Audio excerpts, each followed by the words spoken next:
ताजमहल, जिसे दुनिया का 7वां अजूबा माना जाता है, केवल एक भव्य संरचना नहीं है, बल्कि यह भारत के समृद्ध इतिहास एवं संस्कृति का प्रतीक भी है।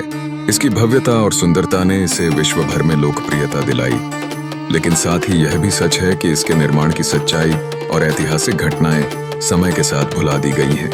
हमारी शिक्षा प्रणाली अक्सर हमें उस इतिहास के बारे में ही बताती है जो किसी विशेष दृष्टिकोण से लिखा गया है। यदि कोई व्यक्ति इस इतिहास की सच्चाई को उजागर करने का प्रयास करता है तो उसे प्रोपेगेंडा करार दिया जाता है। यह इतिहास के प्रति हमारी समर्पण की कमी को दर्शाता है।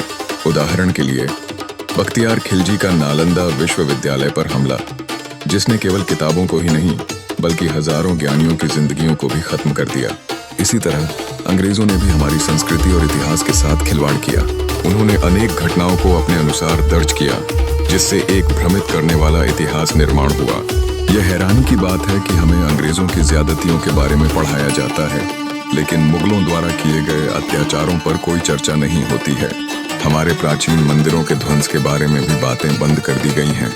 वास्तव में जिन शहजादों को हम सहिष्णुता का प्रतीक मानते हैं, उन्होंने अनेकों मंदिरों को नष्ट किया। बनारस में शहजाद ने कई मंदिरों को ध्वस्त कर दिया, जो उनके धार्मिक सहिष्णुता के दावे की पोल खोलता है। ये बड़ी विडंबना है कि हमारे इतिहासकार महाभारत और रामायण को काल्पनिक मानते हैं, जबकि हमारे आर्कियोलॉजिकल डिपार्टमेंट ने इनके प्रमाणों को खोजा है। ताजमहल सहित हमारे ऐतिहासिक स्थलों की सच्चाई को समझना और उस पर खुलकर बात करना आवश्यक है। यह न केवल हमारे पूर्वजों के प्रति सम्मान है, बल्कि खुद हमारी पहचान और संस्कृति की रक्षा भी है। इसलिए हमें चाहिए कि हम इतिहास की गहराइयों में जाएं और उसमें मौजूद सच्चाइयों की खोज करें।